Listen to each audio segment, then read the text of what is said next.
plebiscito proposto pela presidenta Dilma Rousseff para consultar a população sobre a reforma política é o assunto mais comentado dos últimos dias, mas não é consenso entre os parlamentares. O deputado Edson Pimenta, do PSD da Bahia, por exemplo, acha que muitos pontos da reforma ainda precisam ser mais bem discutidos. É com ele que a gente conversa agora. Deputado, qual é a sua posição sobre o plebiscito e sobre a condução da reforma política? Veja só, Cláudio, essa casa tenta há algum tempo realizar uma reforma política. Todos os partidos buscaram um entendimento para ver se chegavam aos pontos comuns que fosse unidade para apresentar ao plenário dessa casa e ser mudado alguns pontos.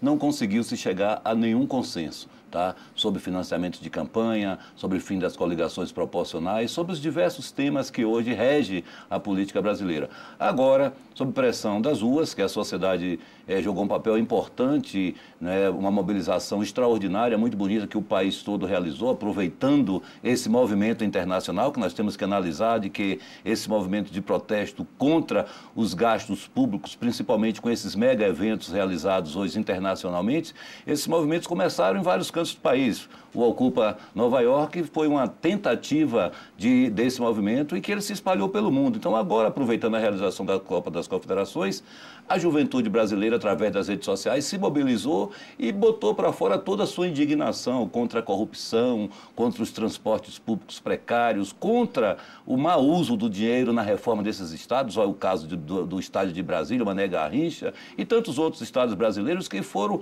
obras faraônicas, obras muito superfaturadas, obras que poderiam ser feitas às Copas, adequando os estados que nós já tínhamos. Tínhamos que destruir nossos estádios para construir um de acordo com a orientação da FIFA. As ruas protestou e o governo, aqui lamentavelmente, a nossa querida presidenta Dilma, muito mal assessorada, aproveitou esse anseio da população justo, da sede de mudança que a população expressou nas manifestações, e a presidenta mal assessorada pega as propostas do Partido dos Trabalhadores e coloca como os pontos para uma reforma política. Foi de uma infelicidade tremenda, até porque nós estamos há 3 meses do prazo que a Constituição permite para se fazer mudança para as próximas eleições. Ou seja, nossa Constituição é clara, você não pode modificar a regra política 1 ano antes das eleições. Então, em 3 meses, como é que você vai fazer uma consulta, um plebiscito, para que a população opine sobre voto, sistema de votação no nosso país? Hoje nós temos o sistema proporcional, o PT propõe o sistema distrital misto, tá? Não há consenso sobre isso, porque o voto hoje, principalmente com as redes sociais, o candidato ele pode ser votado em qualquer, por exemplo, meu estado, a Bahia, tem 417 municípios. Eu fui votado em 390. Com o voto distrital, o estado será dividido em distritos que somará, distribuirá para as cadeiras existentes e aquele deputado só pode ser votado naquele distrito. Isso vai tornar uma competitividade muito desigual. Só vai ganhar o candidato que tiver maior poder aquisitivo.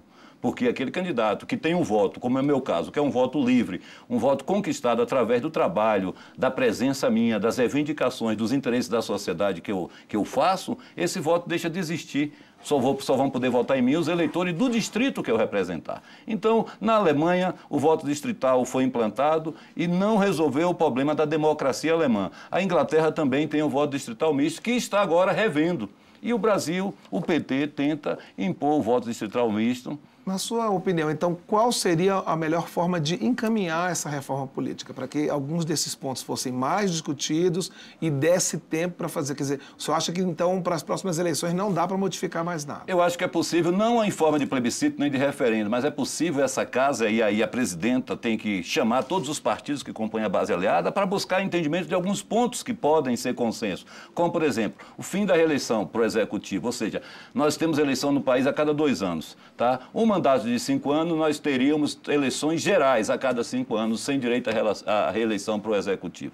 Tá? Então, esse é um ponto que a gente caminha na casa, conversa com todos os partidos, todas as lideranças, todo mundo concorda. Eleições para vereador, prefeito, deputado estadual, deputado federal, senador, governador, presidente da República, com eleição só. Com isso, nós estaríamos já reduzindo muito os custos com eleições. Tá?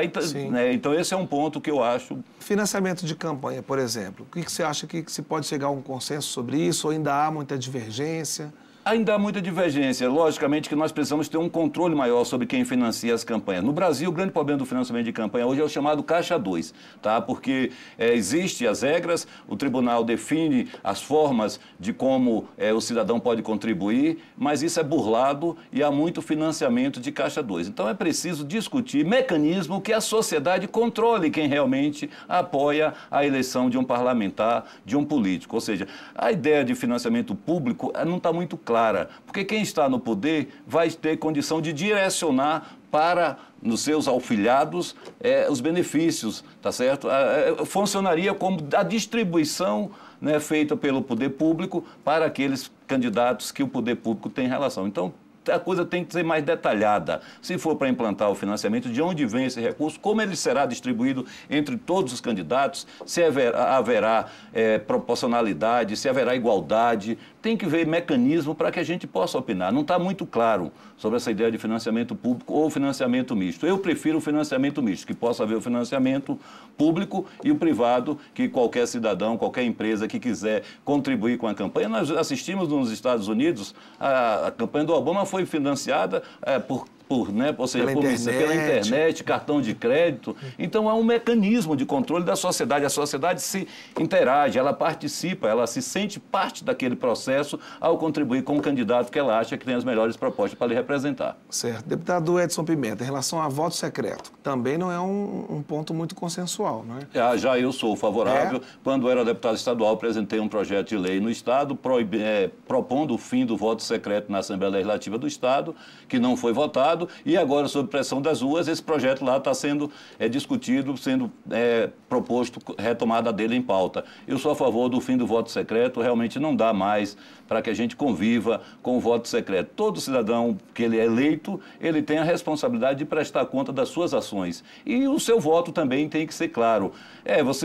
Só não dá para você ter um voto numa eleição de uma mesa, um voto aberto numa eleição de uma mesa, porque aí também você criaria uma relação de dificuldade de convivência entre os pares. Então, a eleição de mesa é possível manter o voto secreto, o voto universal, tá certo? Agora, outros temas, cassação de mandato. Nós temos aí os políticos que foram já julgados e que a sociedade pede o afastamento imediato dele das suas funções, a perca dos seus direitos políticos, e essa casa está querendo para si a atribuição que o Supremo já definiu, que seria o julgamento, a punição para esses culpados. Então, se essa casa venha votar, eu votarei com a decisão da Justiça, porque eu não posso ir de encontro à Justiça após toda uma análise, todo o estudo que se chegou à conclusão de que realmente eles cometeram erros, então tem que pagar pelos seus erros. Então o voto secreto para esses casos de cassação tem que acabar. Não é mais possível, a sociedade não tolera mais voto secreto nas casas legislativas.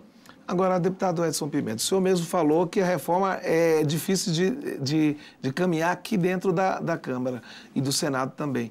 E para a sociedade em geral, às vezes parece que são os políticos que não querem fazer reforma política. Como é que se pode mudar essa imagem? Mostrar para a sociedade de que há interesse dentro do parlamento de se fazer uma reforma política. Olha, Cláudio, nós saímos, temos 10 anos da nossa Constituição. 10? Não, Constituição, 25 anos da nossa Constituição. Então, o Brasil, todo o país, ele, ao elaborar uma Constituição, ela necessita de aperfeiçoamento. O que precisava hoje nós temos uma reforma tributária que não foi feita, uma reforma fiscal, nós temos as reformas públicas, né, da saúde e da educação, que se faz necessário, que agora mesmo nós estamos discutindo a destinação dos royalties do petróleo para investimento na educação e na saúde. Mas existem outras propostas, como a destinação do PIB, né, de tantos por cento, de 10% do orçamento para a educação. Então nós precisávamos de uma constituinte nova, com os parlamentares eleitos exclusivamente para esse fim, e que eles não tivessem a atribuição de defender os interesses do partido que ele está aqui representando. Do jeito que está aí, cada partido defendendo. Você vai discutir fim de coligação. Os partidos pequenos e médios são contra hoje. O fim da coligação hoje só interessa aos grandes partidos. Tá? Então, os grandes partidos é que têm bancado essa ideia do fim das coligações. Então era preciso uma constituinte específica para tratar desses temas, ou seja, com tempo, com os constituintes eleitos exclusivamente para isso, fez a Constituição, acaba-se o mandato deles e faz a eleição com base naquelas regras para que a população possa eleger os seus representantes e fazer aqui cumprir o que a Constituição determina. Enquanto isso não acontece, nós temos que respeitar a Constituição vigente, que é o que a gente lamenta, que com essas propostas de que o governo mandou para casa não está se levando em conta o respeito à Constituição. Ok, deputado Edson Pimenta, muito obrigado pela sua entrevista aqui no Palavra Aberta. Obrigado também, Cláudio. Até outra oportunidade. Obrigado a você que nos acompanhou pela Rádio Câmara ou pela TV Câmara. E até o próximo programa.